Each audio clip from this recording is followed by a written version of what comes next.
What's going on, everybody? What's up, Angel City? I didn't even do the normal intro. That's because things are weird and it's Saturday morning, and clearly we are doing things a little differently today.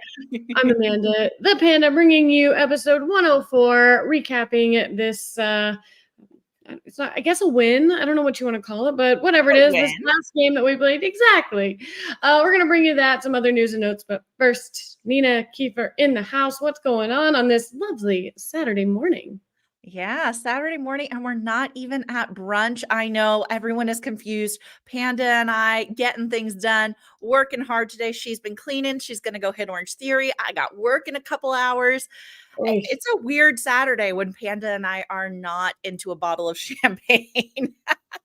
What is going on? I'm drinking a Celsius to, pregame my little workout to get that out of the Yeah. way. And yeah, just preparing for this trip overseas. Always a lot of things to do to get everything in line so that you can just leave and not have to worry about anything. So that's kind of the mode we're in. But we first wanted to bring you this podcast so we could let you guys know what was going on, what happened, what's to come, and everything else in between. And, we aren't going to go away forever. We want to let you all know we will be back on August 29th because after Panda's vacation, I'm going to take my own little fling about. Not leaving the country yet. I'm not fleeing for my life, but we will be back August 29th. Try not to miss us too much. We're doing our own version of summer camp right here. Exactly. Yes, that's right. That's right. It's going to be a lot of fun. But first, I have to say, I just love waking up and watching the Olympics. That's what I've been doing. I've had them on in the background. Got to see Simone Biles take home the gold. Got to see pommel horse Steve get a bronze medal. Also got to see the guy from Ireland. First time they've ever gotten a medal in men's gymnastics. So many fun stories. I mean, swim cap Bob out there. We've got Turkey, whatever his name is out there. And just Snoop Dogg in general being Snoop. Pretty fun little narratives, I mean, I'm glad there's some positives out there because people sure are spinning a lot of negativity out there, and we are going to go far, far away from that because we don't have time for negativity on this pod. Today, it's all about positivity, and let's just start right out the gate with the most positive news for Angel City, and that is them advancing out of the group stages because of the most recent game against their SoCal rival in San Diego Wave. So exciting. Glad we were able to catch the game. We both, I think you watched it at home as well, right, Nina? Yep. At home. Was trying to get out to Fullerton, but that traffic, man, that can be really difficult for people. And, I'd rather make sure I can watch all 90 minutes and sit at home than, only get a half. I didn't want to listen to half of it in the car, get there and deal with whatever kerfluffle was happening there. And got home just in time to get settled down and everything and put it on the TV and watch it. And so excited I did. I mean, it was a game. San Diego definitely came out swinging, that is for sure. But we were definitely resilient. So I'm just going to go ahead and get right into it. Are you ready? All right, let's do it. So, of course, this happened on Friday. It was considered a home match for Angel City as they took on San Diego Wave in the group stages of the Summer Cup, NWSL versus Liga MX Femenil. So we got a draw. It was the first draw of this matchup. And if you guys aren't familiar with how this is, which I'm sure you are, but the draw means straight to PKs and then 2 points to the winner in PKs and 1 point to the loser. And we were able to manage 2 points, which secured our advancement out of the group stage. Let's get into it. So Nina, why don't you start us off? Yeah, to start the game, Heritage was forced into action right away in the first minute. Wave for Doniak sent a lofted ball into the 6-yard box that would have landed at the back of the net if Didi had not tipped it over the bar. And she is going to be the hero of the match in more ways than one. She was called on several more times in the early part of the half. First in the 12th minute when there was a low angled shot on frame from 20 yards, Didi dove to stop that and made another difficult stop in the 20th minute when Alex Morgan, who is not away at the Olympics. No. Well, Alex Morgan got her head on a service by Doniak from inside the 6. Heritage made an impressive reflexive save on that close range shot. Yeah, there were some early attempts that this first half saw, but very few convincing attempts by either side. San Diego would make a number of forays into the box, but Angel City's defense maintained its shape throughout the half and easily cleared most of those chances. Angel City worked their way into the game as time went on, finding their way into the box a handful of times, often on quick transition plays. The best chance of the half came late, starting with a 45th minute shot by forward Claire Emsley. Now, that play started with defender Jasmine Spencer taking the ball in line and sending it back across the 18, looking for some late runners. Her pass was deflected by San Diego midfielder Danny Colaprico. I practiced that beforehand and I still messed it up. But rolled onto the penalty arc where Emsley connected, but she sent her shot high, unfortunately. So kind of a stalemate at this point. I've been loving Jasmine Spencer's run of play lately. I feel like she's really impactful in her position, and we're beginning to see her truly make a difference. She's such a utility player, being able to play defense, offense, everything like that. I think she's doing a great job and phenomenal. And, Messiah Bright is also one of those names you and I have talked about where we didn't want to see her not as a starter. She was constantly coming off the bench, but here she goes, Messiah Bright, making an attempt late into stoppage time, sprinting into the long ball from midfielder Kennedy Fuller and beating Abby Dahlkemper into the box around the outside, but her shot sailed off target. And that name, Kennedy Fuller, she was on fire this match, but we'll get to her in a minute. She is putting the league on notice for sure. At 17 years old, my goodness.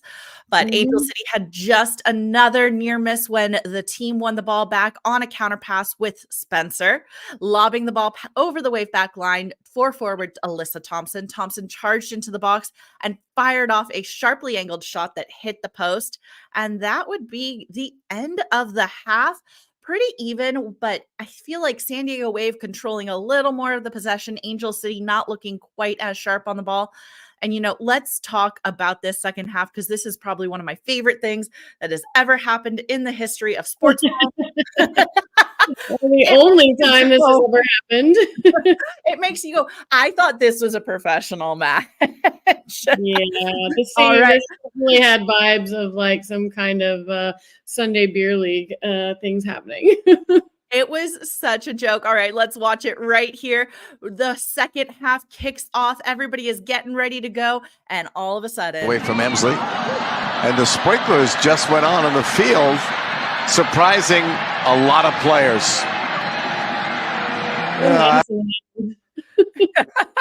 Just watching Madison Hammond in this moment. She got hit. She was standing so close to the sprinkler and she just gets nailed by it. This is definitely a meme. And it took them a solid 2-3 minutes to get the sprinkler shut off. It did. It was very interesting. Something that I don't think anybody watching that game had ever seen, at least on this level of sports, professional level. You do see it probably, like I said, in some lower league divisions and definitely recreational league type stuff. But in a professional matchup, like you have to wonder. I didn't take a look at the time, but I wish I would have caught exactly what time they went off. Like, was that definitely a timer sprinkler that they forgot to reset? Did somebody accidentally sit on a button that was out there? I don't know, but kind of funny. It was hilarious. And, good for Hammond for laughing so hard about it. That could definitely throw people off their game. Kennedy Fuller's face the entire time, though, she was still in like, I will kill mode. Like, no doubt. Was ready to go. She's like, don't mess up my vibe. All right, let's go. And I love this comment from Ben in the chat. Sprinklers came on because we were on fire. I love it. There we go. Yeah, we're just going to go with that narrative. That's going to be it. We were on fire. I mean, I wish we would have been a little more on fire and, like maybe scoring a goal, but, that didn't really happen. So, yeah, that's okay. Anyways. The second half was off to a really slow start, where the first real chance for either team didn't really come until the 65th minute. I mean, yeah, maybe it was the sprinklers' fault, kind of threw everybody off. They regrouped. I mean, I had to feel good, though. As a kid, I loved running through a sprinkler, but I also expected it. So maybe not expecting it, it's a little different. All right, now following a San Diego throw in their own defensive third that pinged around a few times, Fuller found Bright in the box, but the forward again sent her shot high. Now, barring a pair of shots won by each team in the 71st and 73rd minutes that were both easily saved, the next real chance came in the 77th minute. Now, following a quick sequence of short passes running through midfielder Rocky Rodriguez, Fuller, and forward Katie Johnson, the ball landed back at Fuller's feet inside the 18, but the youngster sent her shot wide of the far post, unfortunately. And now, in the 89th minute, the moment everyone has been waiting for so long, and thought we knew we were going to see it. We talked about it on our last pod. We knew it was going to happen. There was no way they were going to dangle that carrot in front of our face and not allow us, to have a little taste. In the 89th minute, we are going to see the return of none other than Queen herself, Christen Press, coming onto the pitch. Thoughts on that, Nina? Oh, absolutely incredible. And this is why people love Christen Press. This soundbite we're about to play for you right now is she's about to sub on. So for context, the ball goes out of play for a throw-in, but the referee does not stop and allow the sub to be made. And here is Christen Press's response. She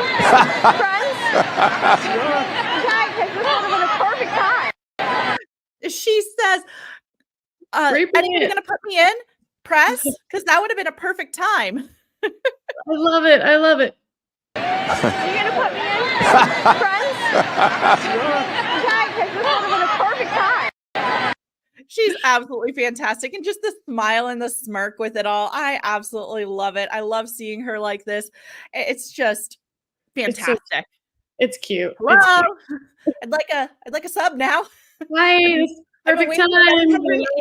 To play. If I could yeah, it's been a while. The sooner the better, guys. Let's go. So I love that. So cute, so much fun. And we definitely would see her. But first, we're going to see San Diego midfielder Melanie Barcenas, the young kid. She is not even 17 yet. She is 16. I think she turned 17 in October. She came close, rattled the crossbar, I believe, at one point, and came close in stoppage time. But Heracich did come up big each time to keep the visitors off the board, thankfully. Yeah, and we got that final whistle. It goes straight into a penalty shootout, which fortunately Angel City did win 5-4 following a save by Didi Heracich. And wow, I told you, Christen Press better score this PK. Like, if she doesn't score, I think we would have all rioted, but she does. She makes it after subbing in the 89th minute. And I will say, Press's first touch back was a shot. It was way high, but it was a shot. Yeah. They did find her in the box, so she found that space. And so, just have to fine-tune a little of that, getting back in the game, and I'm sure it won't take long. But I do have to say there was one play where she got taken out by San Diego, and I was like, man, can you imagine being the person, like, what if that would have gone bad and, like, that would have been it? Like, you're the girl who, after her epic return, like, sent her off. Like, yeah, that would not have been good. I was just like watching, like, please just don't hurt her. Let her stay in for a while. But yeah, that's how that went. Now go ahead. In addition to Christen Press, Emsley Thompson and Rocky Rodriguez also made successful PKs, but it came down to Kennedy Fuller, the 17-year-old herself. And I swear she's got to have ice in her veins. Like, this girl, she just steps up and such authority on the ball when she fires that and puts it away. And, I cannot wait to see what this girl does. I don't think we're going to be able to keep her for long because of how much talent she seems to be having. So good already. So smart on the ball. And, another one of the penalty kicks that was taken that was just so convincing was Barcenas. So these young kids are just stepping up and just really attacking it and knowing exactly what their assignment is and nailing it. So, good on them. I love seeing that. And, good on us for making all five, and credit to Didi for her save. That was huge. But again, the big narrative, of course, is Christen Press, and her entrance into this game marked the first time the forward had set foot on the field in a professional soccer game in 782 days. After she sustained that torn ACL against Racing Louisville in 2022. And she said, I just ran on the field for the last 5 minutes, but it was me making it. She said after the game, I really see it as part of the beginning of my next part of my journey. And yes, we are all here for that next part of the journey. I hope it's epic. I hope it is mind-blowing. I hope it is silencing a lot of the haters. Maybe some in the room. I don't know. Oh my goodness, the shade there. No, I'm happy for her. I'm happy I'm she made kidding. it back. We'll see. The big question now is going to be, does she continue playing after this season? Because her contract is up, but who knows? They don't let me in the room anymore. All Right. right. No, it's all good. All good. Let's take a look at the stats for this matchup. It was quite a competitive match, I will say. It didn't feel like we dominated possession, but apparently we took home 56% of the possession and we had 372 passes with better pass accuracy. Like, none of this is what it felt like. And maybe that's just because I'm sensitive and I'm a fan of Angel City and I know what we can do. Yeah. I also just want to point out the shade of the announcers, like the casual shade as they talk about the Olympics. And they're like, oh yeah, San Diego Wave with 6 players playing at the Olympics right now, and Angel City with Ali Riley. And I'm like, who's not even playing? Yeah, she's okay. The way to say like San Diego Wave doesn't have their full team. Real quick, did you see what they did for Ali Riley, New Zealand, after the game? Haka? The haka, they put her jersey, draped it over in front of her. It's like, oh man, that's got to be just like wrenching, obviously. But yeah, either way, you're right. We don't have anybody. We have our full squad, so we have no excuses right now, and we're gonna need to not have any excuses coming up. So. Yeah, and you say that because when we look ahead, we've got a difficult matchup. The semifinal matches for Summer Camp, Summer Cup have been announced. And one day I'm going to get in trouble for saying Summer Camp, Summer Cup. I'm going to say it in the wrong context and people are going to go, what do you mean Summer Camp? But until then, it is what it is. What do you expect? It is what it is. On August 6th, we're going to Kansas City and we get to face New York, New Jersey, Gotham at 5 p.m. Eastern. Angel City is already taking reservations for wherever this watch party is going to be at. Don't worry, Panda. I signed us up. I know you're not here yet. You won't be here. I will not be here. I did. I looked it up. I'm pretty sure it's a 10 p.m. London time it will be playing. So I'll do my best to figure out how to watch it while I'm over there somewhere. I doubt it's going to be on any of the pubs in London, but you never know. You never know. August 6th, it's going to be a fun one. Back-to-back games. You got 5 p.m. Eastern, then 9 p.m. Eastern. We're taking on New York, New Jersey, Gotham, then KC Current taking on NC Courage. It's going to be fun. And then we wait months and months and months until everyone comes back before we get the championship game. But why couldn't they finish it through Gotham? Why couldn't they finish it? They could not find a date in August after the 6th to just do a final. Make it make sense. It doesn't make sense. I can't. This is exactly what the men are doing. They're doing their Leagues Cup, which is essentially the exact same kind of format-ish, with a lot more teams, but they're able to get through all of theirs and have the final at the end of August. Why are we waiting till October? Is there a reason? Like, if someone knows, that's great. I would love to know the reason why the final is literally even summer. It's 2 months away. It's going to be like a fall cup at that point. It's not a summer cup anymore. It's summer camp reunion. Right? It's like everybody left summer camp and we're coming back together for a nice little kumbaya moment. And also we need to crown a winner while we're here. So it's very interesting why it's so far away. And it's going to be interesting because the teams that are going to make it into that matchup could look far different than the teams that got them there. So, absolutely. Because if New York, New Jersey, Gotham, manages to squeak by with an unconvincing win, then they're going to have 6 of their players back from the Olympics for that final matchup. Starters. That's wild. Like, I feel like this Summer Cup should be comprised of the players that got them to where they're at. That's what it's all about. Like, seems like kind of an unfair advantage, but. Yeah, but let's take a look at that matchup against Gotham. For those of you who are following with us on the YouTubes, you can see the head-to-head record. We've not looked great against Gotham, not been in great form. They've had our number. They've got 3 wins. We've got 1, and there's 1 draw in there. And it's lately not been favorable for us. We beat Gotham back on August 28th, 2022. It's 2024 now. So, but yeah. It is a different team. It is a different team. So I don't know how many of those players were any of their players gone during the July 6th matchup for any of the qualifiers. Do you know? They had not left yet. They were still all there. So this will be the test. We're not playing true Gotham. We're playing Gotham Light. Playing Gotham Light. Stop. Oh, Gotham Light against ACSC. All right. Well, Yeah. So do you have any predictions for this? What are your thoughts? Do you think our girls are going to keep riding this wave of of winning? And I mean, like, they haven't been beaten in the last 3 games. So do you think I they can do do think it? we can ride this. I think we can take on Gotham. My fear is going to be when October rolls around, what shape are we in then? But I'm feeling good. I'm Well, feeling like listen, we are due some signings. Also, October, the only good thing I will say about it, it does give Christen Press some time to get into some good form. So, by that time, she might be our ace in the hole for this tournament, just like the other teams bringing back their players. We've got Christen Press, and maybe there's got to be something on the horizon for us. I mean, we've lost too many players. We've allocated money. Like, why are we not filling these slots yet? Come on, we're waiting. Yeah, definitely. But, So, it is what it is. It'll be a great matchup. I'm excited for it. Hopefully you can tune in from overseas. And you know who else is overseas right now? Half of Gotham. No. that's right. I know. I'm chasing them. I'm trying to get to them, but they'll be probably gone by the time I get there.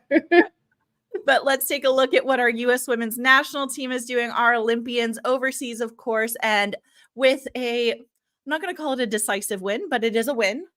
The U.S. women's national team is advancing. We did beat Japan this morning, bright and early, and that's a huge momentum forward. These teams are getting tougher and tougher, and that's not just talking about the semifinals and the knockout rounds, but I'm so excited to see our women continuing to advance and hopefully adding more to their medal count.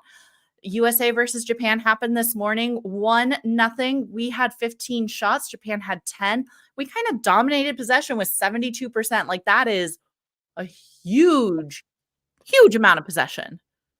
Did you see? I don't know if you can see it. The picture that they went with on NWSL's website to say advancing. Like, do you see that? Like, Yeah. that was the picture you went with. Like it's the camera's like right up her butt. Like, what the heck? So weird. Like, you couldn't find a better picture than up her butt with a hand on it. Like, You and I always have these weird commentaries on things like we couldn't check her extensions. We couldn't, Jesus. I don't know. Anyways, but yeah, exciting. Yeah, we'll see that. When's the next game? August 6th as well. So that'll be earlier in the day, it looks like. It'll be 9:00 p.m. that morning. So August 6th is a great day for women's soccer. You're going to have it filled morning and evening. So check it out. I'm going to do my best to follow along. I'm sure I'll be able to watch this game. I mean, I'm pretty sure they'll have the Olympics on in London. So that's good. Yeah. I think so. I hope so. Yeah, August 6th is going to be a big, big day. It'll be a fun one. I'm looking forward to seeing all of the chaos and everything that happens there. I think I might need to call out of work, though, because there's a lot of soccer. No. A lot going on. Someone we definitely want to keep our eye on in this tournament for the U.S. is Trinity Rodman. She is now, according to Optajack, the first U.S. women's national team player to contribute to a goal in each of her first 4 matches of a major tournament, Olympics or World Cup, since Alex Morgan and Ambi? Just making up stuff. Yeah. Abby Wambach. That's her. I'm putting them together. Ambi. Abby Wambach in the 2012 Olympics. So she's definitely a breakout star in this. They're finding her form, putting her in places where she is able to find the back of the net. So keep your eyes on Trinity Rodman, because she is definitely letting the world know that, she is not to be messed with. And you better defend her, because she's going to find the back of the net. Yeah. And I mean, that's pretty much all we've got for you. This is what happens when we podcast 3 days apart. But don't forget to like and subscribe. You'll always get notifications when we do crazy stuff like break our schedule. We will be back on August 29th. Get with us in the comments. Let us know your thoughts at Angel City Chicks and all things you do. We are here for you. This show is yours. Panda, anything before we end with our quote? Don't think so. I mean, if something great happens with this matchup on the 6th, and we're able to pull together something, via my phone and we do like a quick hit on that game, then we'll definitely try that, because I would like to talk about it if it's a good. I mean, if it sucks though, don't worry about it. I'm pretty sure they still have internet in London. Yeah, I know. My phone, I'll be all right. So it's all good. Give me a hard time. That's all I got. Nina, you know how we like to do this. Yeah. Go Going for to it. bring back Christen Press for this quote because we haven't seen her in a minute. And Press is reflecting on her time on the pitch and her penalty kick. And she says, with the penalty, I actually think that was probably the first time that the larger world has seen that I have my center of gravity and I have my footing. I am the same player that I was, hopefully a little better. Hopefully so. I hope to see a lot more of her. I know everyone out there wants to see her get out there and show us, why she deserves to be back on that pitch after 782 days. Welcome back, Christen Press. Nina, got anything else? Nope. You ready? Yeah. Good, because we're going.